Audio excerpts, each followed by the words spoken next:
Hi everybody, welcome to Fender Gender. I'm Eyma, a trans man, filmmaker, and motorcycle lover, just out here figuring shit out like the rest of us. And I'm Maxine, your friendly neighborhood trans girl, lover of motorcycles, and part-time agent of chaos. We're two trans folks with big feelings and bigger opinions, riding through life and talking about the shit nobody else wants to say out loud. Every week we unpack something real: gender, grief, passing, panics, friendships, families, all of it. This is not your clean-cut corporate podcast. It's just us, no filters, no rules, no binaries. Let's get into it. In this episode, we're gonna dive into coming out at work. How do you feel about coming out at work? I think if you're transitioning, like if you're starting your transition in your role, which is what I'm doing in my case, I'm just going to gaslight them as long as I can. Like, I don't think it's, especially if you're working in a space that's not, if you're not working in a space that's not unionized, you need to do whatever you can to protect yourself. Like, don't feel pressured to tell people shit. Like, you know what I mean? And document everything. So, like right now, when I was on a higher dosage for tea, because I did drop it, like what was I? Hold on. So I started at 0.2 back in April, and I recently dropped it down to a 0.1 because I mean, that's still a microdose, but like it's a smaller dose now. When I was starting out at the 0.2, like I think my voice was a lot deeper than it is now, or it was just like I was being gendered correctly over the phone, and I still do, but I didn't want to. I wasn't ready to talk about that at work, so I decided, like, personally, I wanted to, I guess, slow my progress a little bit. Yeah, I mean, eventually it's gonna catch up. Yeah, I know. When I started my job, I did not come out, but I was already on T. But I think I was on testosterone for 8 months. My voice didn't really drop then, and my appearance, I had longer hair before. When I started, I actually did not come out at all, and I would get misgendered all the time because of my name, and I refuse to change my name. I will not change my name. I don't care. I feel that way too. I love my name. Yeah. I don't want to change it. Yeah, I kept my name, but I just made it the feminine version. Maxine. Yeah, because my birth name's Max. That's so easy. I love that. Yeah, it's pretty easy. Sometimes I wish I would have taken on like a demon name though, like Azrael or like Beelzebub or something. I already legally changed my name, so I can't do that. Why not an angel? I don't want to do angels. It's gonna be a demon. No, I think that's like a very cool thing to do. I think transitioning, like, men with women names just naturally have so much aura, and that's kind of like where I've made that decision. Like, I like my name, so. Yeah. Same. I feel like people think that a part of transitioning is now you have to choose a new name, but you really don't have to. I went through so many names that I looked at, and I was like, well, which one looks like me? None of them other than my name. So I was like, you know what? I give up. I don't want to change my name. I like my name. There's just no point. So we're just gonna, I pretty much gaslight people. Yeah, I know a girl named John. Yeah, like that's so fucking cool. I like that. Yeah, but I don't know. When I first met you, at least I was like, I've never met anybody named Eyma, so I didn't even know it was a feminine name. Yeah, my mom thought it would be more creative to add the Y, but technically Eyma is in French. It's EMMA, like Emma. Okay. But she was like, well, I'm gonna add a Y instead of an M. But I kind of like it now, so I'm like, yeah, you know what? I'll keep it. Yeah. But at work, when I started, they thought I was a girl. I was still new on T, but I did not correct anybody because I didn't care. I didn't give a shit.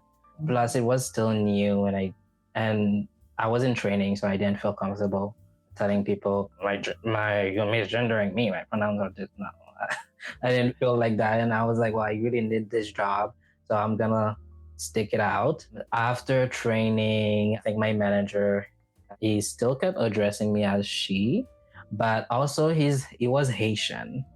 I know how to deal with Haitian men. And I was like, you know what? He's nice, but I'm not gonna go there with him.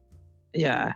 So I I just ignored it. I was like, whatever, you can misgender me. Also, my voice wasn't super deep yet. So when I would be talking with clients, sometimes they would say he. That would feel great. I would feel great. But then a lot of times, most of the times, I would say she. So I'm like, well, I'm not there yet, so it's really not a big deal. And then I ended up moving on to another team.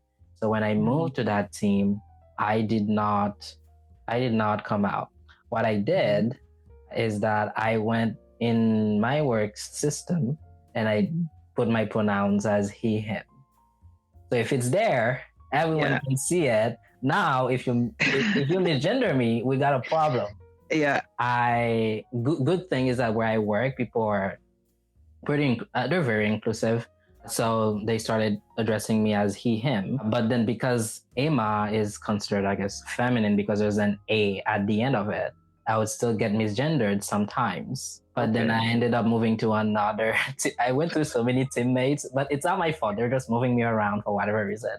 I went to another team and I had the weirdest thing happen. There was a person from a previous team who knew me. So when they introduced me to that team in the chat, it was me and somebody else. They said, "Oh, welcome, boys."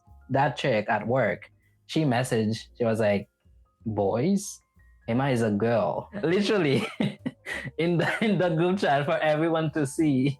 And I was gonna reply, and I ignored it. And I think they saw what they did. They deleted the message.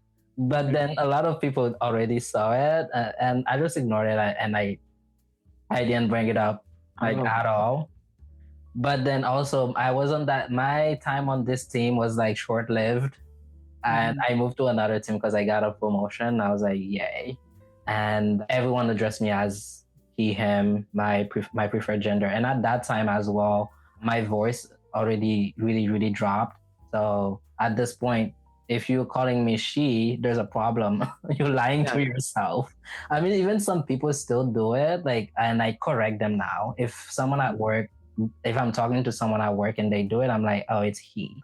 I've had a guy call in, he was looking for something and I helped him out. And it was like, oh, women are usually smarter than men.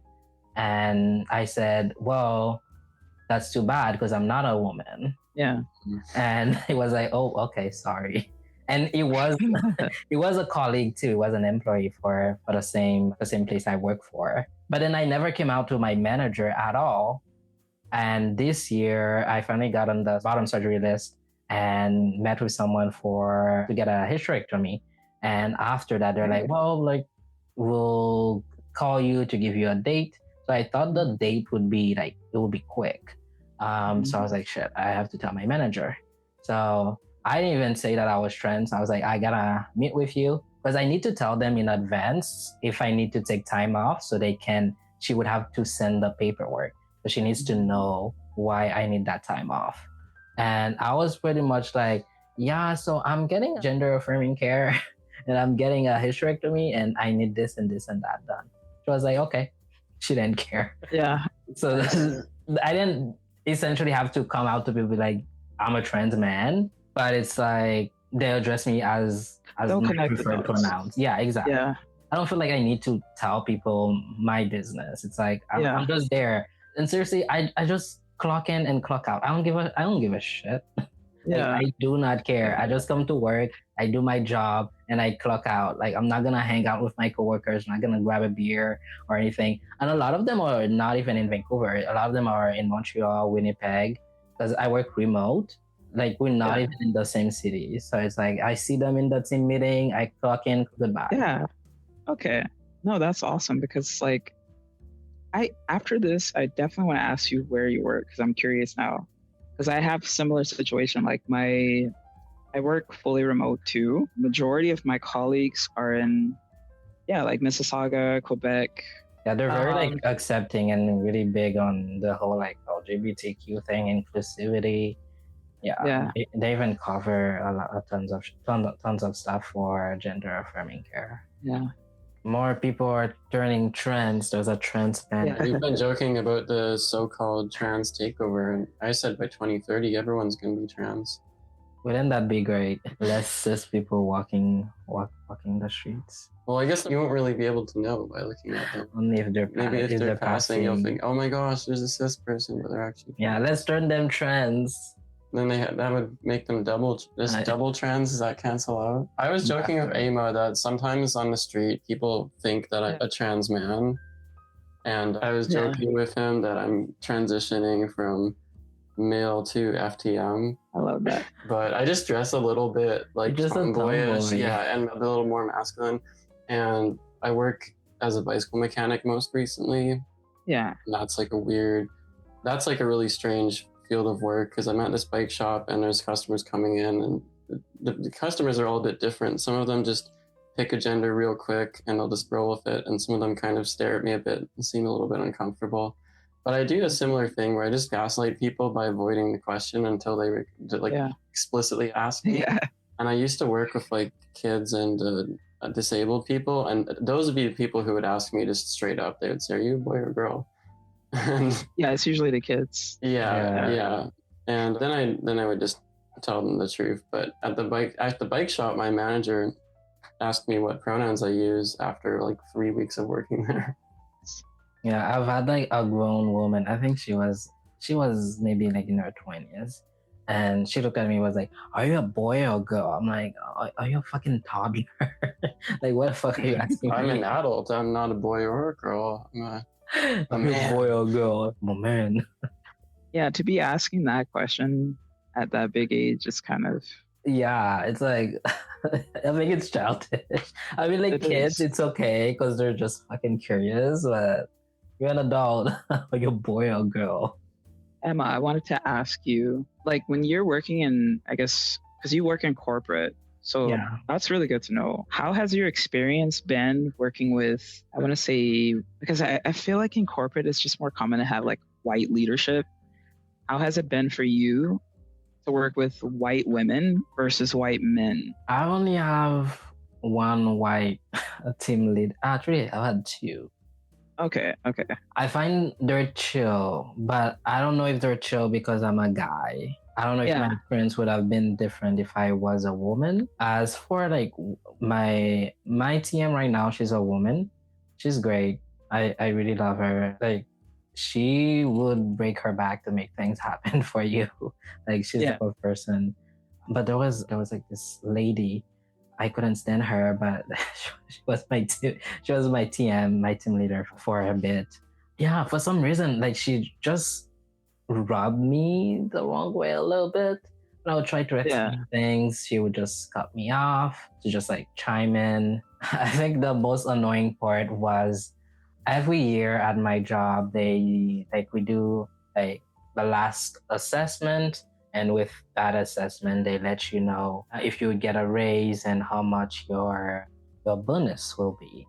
And I was so pissed off that year because I went on vacation. And then when I came back on vacation, she was like, "Oh yeah, I was waiting to meet with you. You're moving on to a new manager.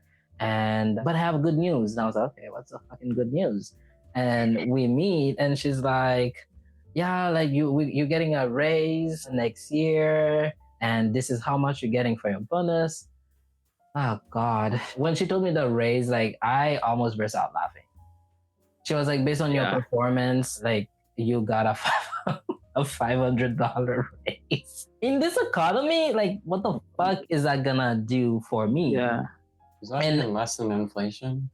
Yeah. And every time she would evaluate me while she was my team manager, I just remember she would not rate me correctly. And was always like something off with her. And she would blame it on the fact that she's unilingual. She's only English and I'm bilingual. She's not able to listen to my French calls. But at the same time, you're listening to my English calls. Like, am I doing my job properly? Yeah. But I knew she was not rating me the correct way. Because a couple weeks later, when I moved to my next team manager, and then I had to do the quarter assessment, and he rated me higher than her. Yeah. So I'm like, why was she doing all of that when I was obviously doing my job? And my French calls, although she couldn't listen to them, they're not so different from my English calls. Yeah. it's pretty much the same format. So Right. that was my experience with her, and I didn't like her. Knew there was like something off with her, but I didn't bring it up because Yeah. I knew I was there temporarily. But my manager right now, like she's very nice, like very like understanding. Like I feel like in corporate, like I haven't had a lot of weird experiences, but I've had a lot of I went to film school and I had a lot of weird experiences with white women. I think film school broke me. Film school was my wake up call for Yeah. how black people are received in the world. Because I know I was like at my big age, I should have known that. But at the same time, hear me out. I graduated. I did grade 12 in Canada, and I graduated when I was 18.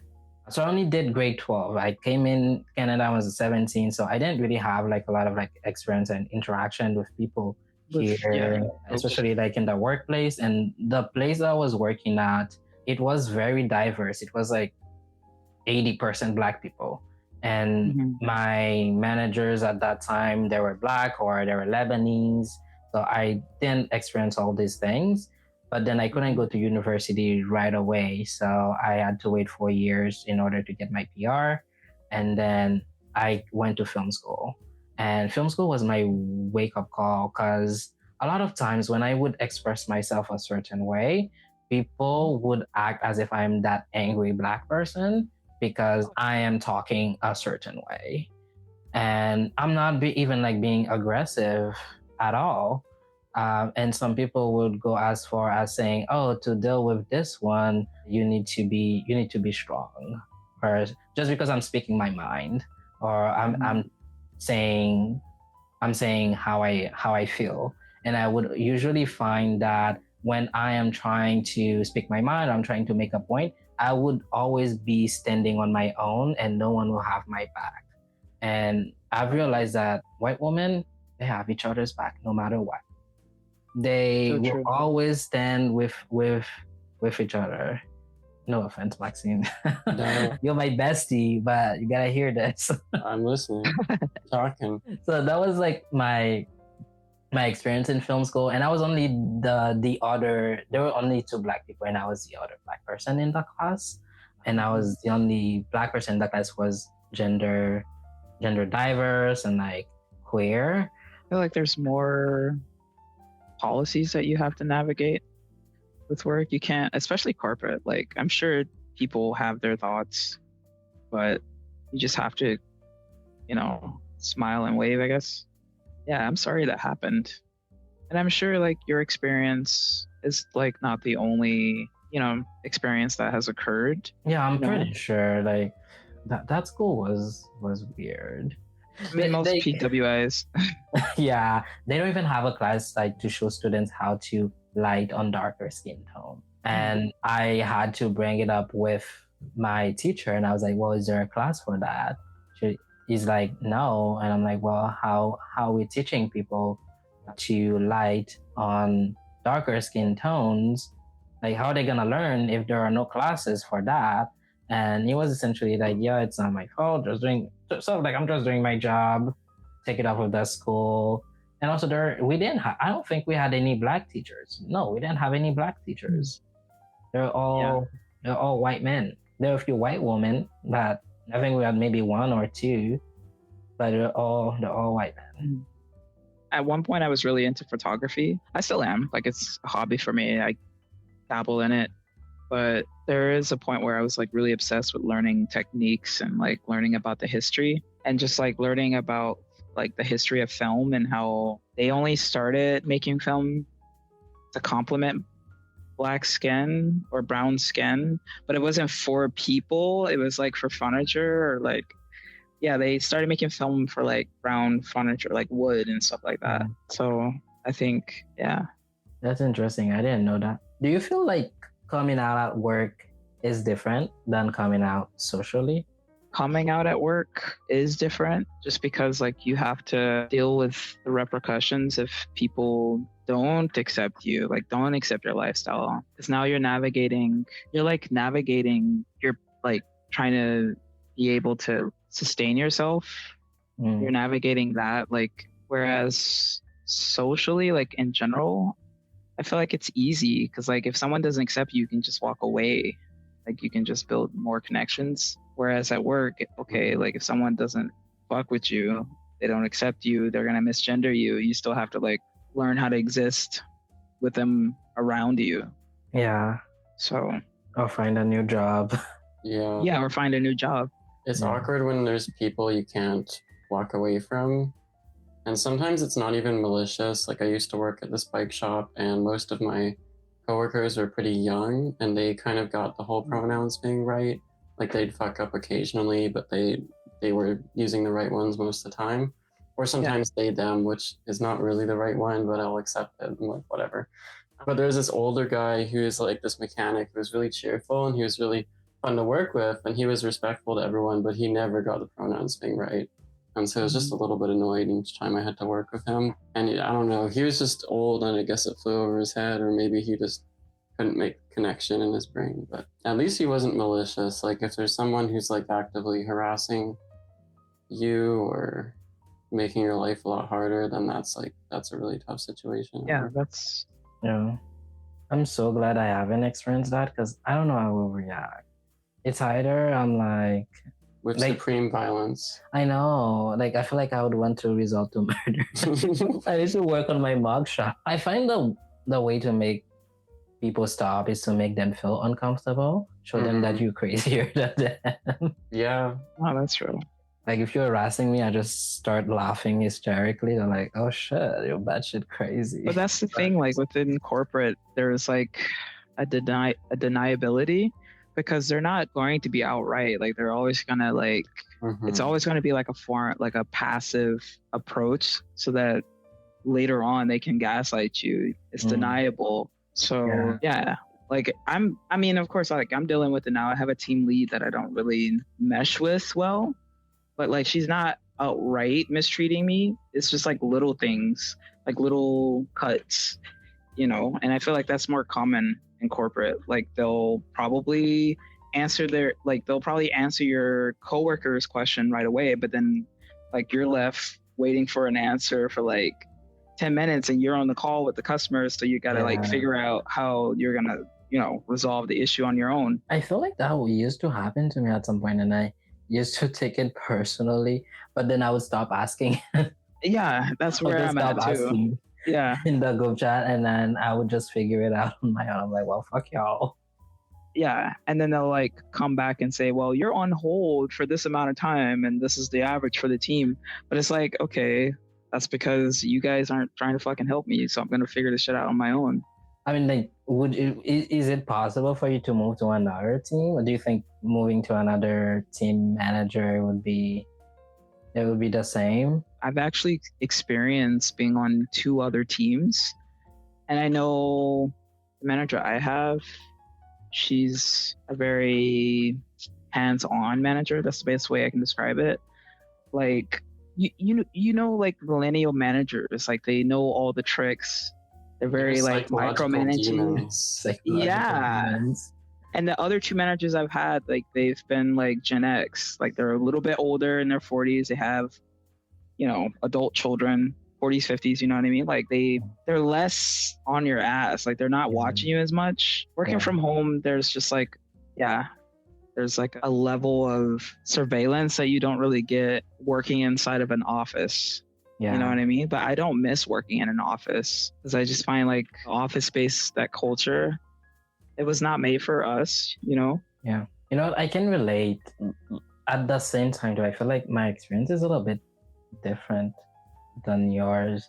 Like, I feel like if I went to the office, I probably would have been dealing more with all of those like corporate pressure and like corporate drama, but I don't really deal with that. And I think it's also because of the culture at my workplace. It's very hands off. I come in, clock in, do my job, and then I'm out. Sometimes sometimes they're looking for people to participate in things. I don't even, and I'll probably get a bad, I don't know if they grade people on that, but I'll probably get a bad grade on that. One thing with my team is that when I joined, they were like, yeah, one of the things you have to do every time you log in, say good morning, and when you're leaving, say good night, goodbye. I never did that. I don't give a shit. Yeah, that's extra. Yeah, first of all, I don't get paid to do that. And the second of all, I will forget. I will not remember. I start my shift like early around 7 a.m. I'm literally grumpy. I need coffee. I'm not gonna say good morning. I don't care. I don't know. I just had a flashback when you were talking. Like, were you pre-transition? Did you work in corporate? Like, did you get to experience corporate as like someone who's presenting as a woman? I did work in a different call center before. Okay. But I was more mask presenting. One thing that I remember experiencing is the competition. Women wanting to compete with me because I was too good at my job. It's like, girl, I don't even want to compete with you. Why are you trying to compete with me? Yeah. So that did happen to me a little bit. That's why my managers, I really haven't had like crazy experiences with work managers. Like I think I've been sort of like lucky in that realm, but I've had workers who are literally competitive, like trying to compete with me, and it's like, nope, I'm not here to do that. I just want my money. Yeah. I worked at an office like a few years ago, and I don't know, like it was a little weird. Like I was going through a lot of transitional things, not like gender wise, but just openly identifying as queer at work. I feel like that's can also be a huge step for some people. You know, I worked at a company with a lot of like conservative white folks, but I was still like perceived as a woman. I have a lot of weird experience. It's not even that I'm a shitty worker. Like it's just, I feel like a lot of Black women could agree to this. Like you're managed in a way where you don't have any form of autonomy. Like you're almost treated like a child. Like I remember when I worked at the office, we had to ask to leave during our break. What? Yeah, like we had to ask. That's a little much.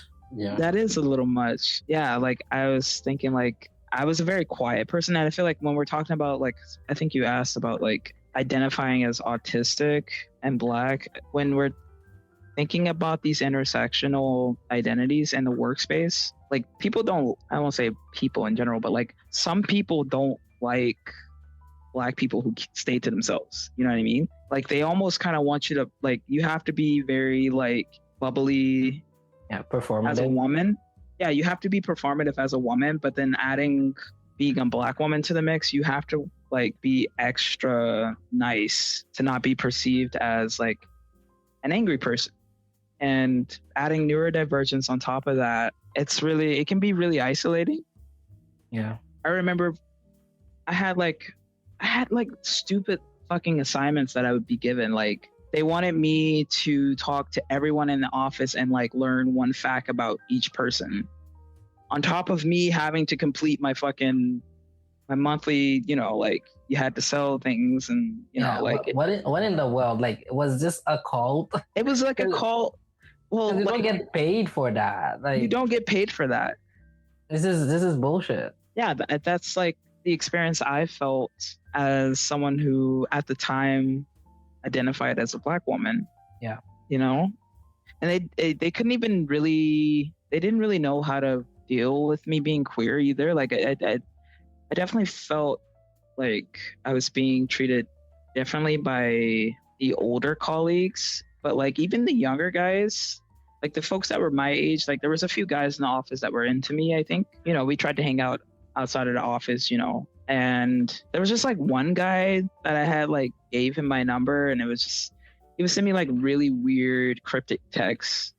And it got to the point where I was like, you know, I need to like, I already wanted to leave. So like I just formed this plan quietly that I was going to start looking for work elsewhere, and eventually just dipped. Yeah, it's funny you mentioned that because I had that same experience in corporate with a guy. I was openly queer, like everyone knew. It was obvious, like seriously, like I was a tomboy. If you saw me before, it was obvious. My mom was lying to herself, but it was obvious. That guy actually, who was Haitian. My main problem with a lot of Haitian men is that Doesn't matter if you're like a tomboy, if you're super girly or whatever you are, as long as you're a woman, they still wanna hit. I'm like, dude, it was annoying. I think he did ask me, and I did say I was queer, and then I think we didn't really get close, but it got to a point where he asked me for my Snapchat, and then we would talk casually from time to time because I'm like, well, we're both Haitian, so why not? And I'm in Canada, and it's like we're building community here. And then he started sending me weird messages, like role playing type of shit. What? Yeah, it was weird. And I was like, I'm not interested. It's like, oh, let's just go along with it. I'm like, no. I was like, I have a girlfriend. Go along with it. Yeah, and I was dating my ex at that point. I was like, no. And I think he got mad, and then he stopped messaging me. That's the thing. Like a lot of men, I don't know what it is. Like a lot of cis men that chase studs or like queer, femmes, but especially masculine women or just like, trans mass. They're like, I can turn her. Yeah, I can change. No, you cannot. I think I really think that it's they'll have the level of arrogance where they think that they'll be the exception. Yeah, it's like, no, you will not, but keep trying though. Have you experienced any like cis men trying to be like, oh, like you're a trans man, let's date or something? They're straight men specifically. Straight men, that's interesting. Because like I definitely feel like I'm androgynous enough where I'm like getting double takes by queer men, like gay men, but I've never been approached by a straight man. Yeah. I hope you never do. Yeah. Let's hope it for your own sanity. Let's hope it stays that way. Well, a lot of straight men hit me up on Grindr, and it's not really like invalidating to my gender, but at the same time, I think what happens is a straight man sleep with a trans woman, and then after he finishes, he'll get this moment of like panic where he's like, am I gay? Am my sexuality a lie? Yeah. I don't want to deal with that. Yeah, I think my main problem is straight men will think that sleeping with a trans man is not gay sex. That's a huge problem for me. They think it's that sort of gray area in between. And it's like, no, it's not. If you look at me as a man and you're attracted to me without even knowing what's in my pants, you are gay, bisexual, pansexual, but you are not straight. Yeah, true. No, I've never experienced that. Like, I mean, like, of course, I have been hit on by straight dudes just identifying as queer, but actually, no. When I think about it, like, I still get stares, but I don't know if they're seeing me as a trans masculine person. I haven't reached that point yet in my transition. It's hard to know sometimes why people are staring, what they could be thinking. Yeah. Like, I don't know a lot of times what gender people think I am, and sometimes I try and think of little questions I can ask them that will get a response, so I know what gender. I'm not like asking them what gender do you think I am, but I'll just ask them and answer a question they'll answer one way or the other depending on what gender they think I am. But I don't know half the time. I feel like I had that experience before transitioning. No, actually, middle, when maybe a year or two. A year or a year and a half on T. People couldn't tell most of the time, and they would just guess. I had a weird experience though. I think I was maybe 3 to 4 months on T. I was in film school at that point, and I had to go to the washroom.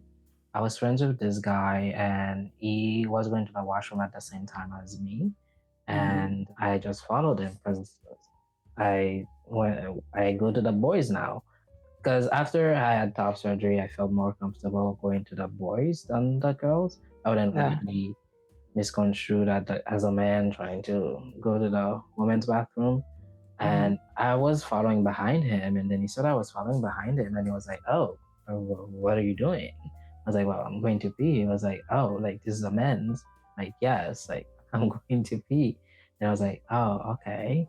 And then I just went to pee, and then after that, I was like, oh, I'm sorry, I didn't know. Now looking back on it, I'm like, what's the point? Like, what was the point of doing that? what if it was a woman wanting to use the men's washroom? What's the fucking big deal? Like, people think that as trans people, we're going into the washroom just gonna be creepy, doing God knows what. Seriously, Yeah. it stinks in there. Wait, you're not doing that? That's the whole point of going to the bathroom. Look at guys' To dick. be creepy and do who knows what. Do sketchy stuff in there and do. Oh Lord, No, I'm just kidding. anal sex. No, I was just thinking like I'm dreading that day where I have to go to the men's washroom. But there has been moments like recently where I went to a concert, and this is at Rogers Place in Edmonton, and the women's washroom was packed, but the men's washroom wasn't. But I was like, I don't know if I can do this. And my partner was encouraging me, so I haven't gone into a men's washroom yet. I'm honestly dreading it because like, yeah, I hear they're pretty gross. Men don't care. Like if Yeah. they really don't give a shit. I still use the men's a lot, even though I don't like it, because the thing is, Yeah. when you go into women's, all the cis women are like staring at everyone. They're like, "Are you a woman? Are you supposed to Yeah. be here?" But you go to the men's, and you make eye contact with a man in the men's washroom. He's like, "Oh, I don't want to be gay. I'm not going to look at you." Like, Yeah. it's a different energy, and I go in there, and sometimes I had one experience that was very affirming and also funny. But I went to this washroom. I was in the washroom washing my hands. This guy comes in and he looks at me, and then he walks out of the washroom, and then he comes back in looking very confused. Did you say you were wearing a dress that I was day? wearing a dress that day, but he didn't say anything. He was very polite, so it's all good. Double take. Yeah, but yeah, I wouldn't. I can't say you won't have any trouble in the men's, but generally in the men's, men are so scared of being seen as gay and flirting with other men in the bathroom that they just avoid each other entirely most. Yeah. There's like Yeah. avoidance of eye contact, so you Mhm. Yeah. have more privacy, I guess. Because yeah, like in the women's washroom, I definitely experienced that. Like people do stare at you a bit longer, you know. So Mhm. yeah, To give you a fair review though, I've been in both. I really think it depends of the place where you use the washroom. Because sometimes I find that the men's bathroom is cleaner than the women's bathroom. Yeah, it does depend. I've been in both Because you too. go into the women's bathroom, you see a tampon. I think they're both gross. And you go into the men's, and they're Public like, washrooms oh, are it's just gross in clean. general. Washrooms are gross in general. Regardless of what gender they are, Yeah, if it's a washroom, disgusting. it's probably gonna be gross. I used to get looks though at the gym, but then I think it's about like the person's attitude. Like I would just act like I don't care. I'm like, you're looking great, thank you. yeah, That's it. Yeah, I've actually found when people are staring at me, and like when I'm in a gendered context and people are staring at me, and I'm not, they're like giving me a stare. I think that they're thinking I'm in the wrong gendered place. The reaction that I've found to be the best is I just kind of ignore them and act kind of confused as to why they're staring at me. Because I feel like sometimes, like if you get too defensive about it, it kind of confirms it to them. They're like, "Oh yeah, this person's trans or in the wrong Mhm. place." But think about it, if you're a cis person in your correctly designated place or whatever, and someone's staring at you like, "Oh, you're in the wrong gender thing," most people just be very confused. They're like, "What do you mean? Okay, I'm gonna ignore you. Stop talking to me." Yeah. Or gaslight them. Yeah, gaslight them. You have to gaslight That's what I'm talking about. That's the Go whole to the woman's. I'm a man. What are you Yeah. talking about? Want to see my dick? I'll show you my balls. I want to see my dick. Don't say that. They might take you up on it. They might be like, "Okay, let's meet back here in a few Okay, hours." gay. Yeah, I don't know. Some of these guys are pretty homophobic, and some of them are gay. They might say, "Yes, I want to see." Yeah. Let's see 'em. Want to go cruising tonight? That's it for this episode of Fender Gender. Thank you for being here with us as we build the space one convo at a time. If this episode resonated with you, we want to hear it. You can stay anonymous. We've got a submission link in the episode notes. And if you want to support Fender Gender and help us keep the mic swelling, head over to our Patreon. Every bit helps. We'll eventually have some bonus content coming your way. Links in the description. Our next episode will be about performative maleness with Keanda again. Stay tuned in 2 weeks. Subscribe, rate us, and tell your messy queer cousin to listen. We'll see you next time.